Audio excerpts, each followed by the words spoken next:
Hello, my name is Colette. I'm with Encounter Tribe, and thank you for joining me. Today we're discussing day 37 and walking in faith by using our imagination.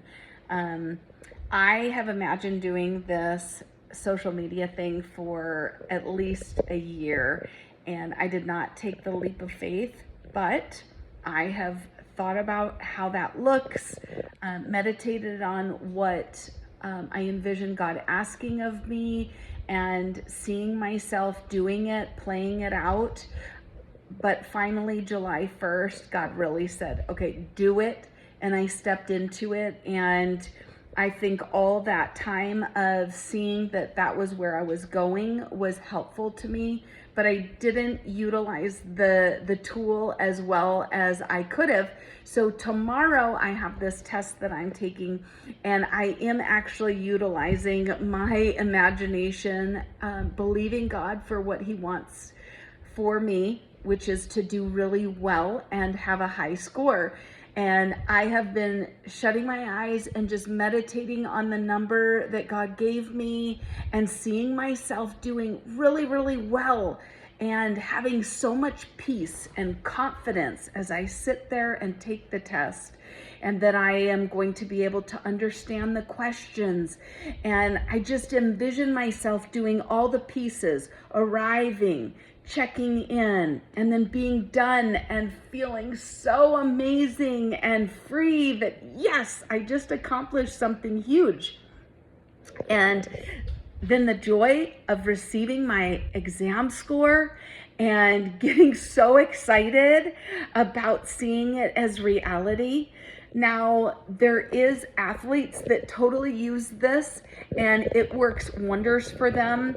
Olympians, I've heard, have said that when they win the gold medal, that they've done it 100 times before, and it's just another day of doing that same thing. And that fascinates me, but they literally saw it. They did it over and over in their imagination. Every time they practiced, they saw themselves doing it, winning, feeling that emotion and experiencing the outcome, and they literally got to see it come to fruition.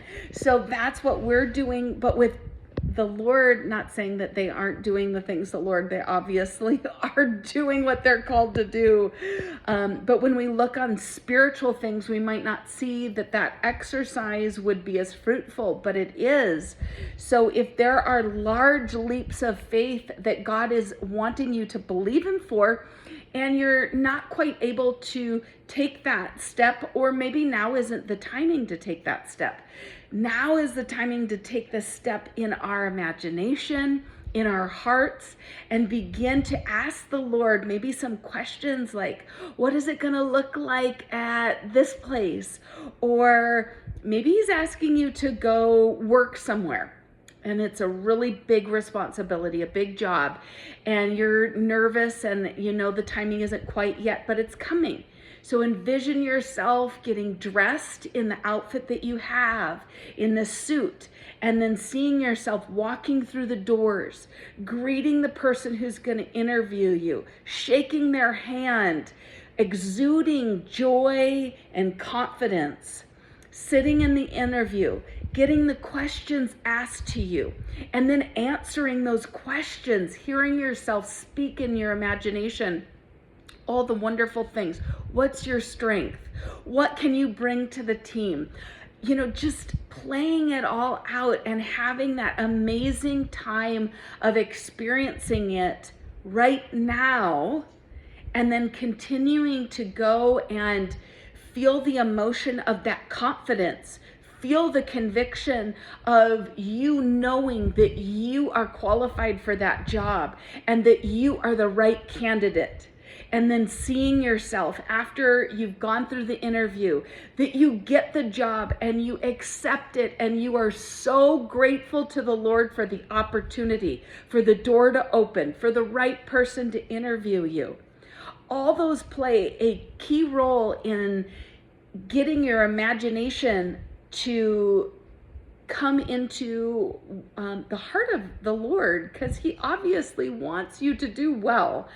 I mean, there is no doubt in my mind that God wants you to do well. He wants you to be blessed. You are blessed and favored. You have his favor, and now I am learning to walk in seeing that play out. I am more used to seeing negative things. Like when I was younger, there were social situations that were really difficult sometimes. Maybe there was somebody I was having a hard time with in friendship, and I would imagine myself going to the places and having it go terribly wrong. And I would literally cry and feel the emotion of the negative experience, which I'm pretty sure I've skipped quite a few things because I didn't want to experience the thing that I was envisioning. So it is powerful. It moves you to go places, and it keeps you stuck in places if you're meditating on the wrong things. So I just highly encourage you to believe God for the things he desires for you.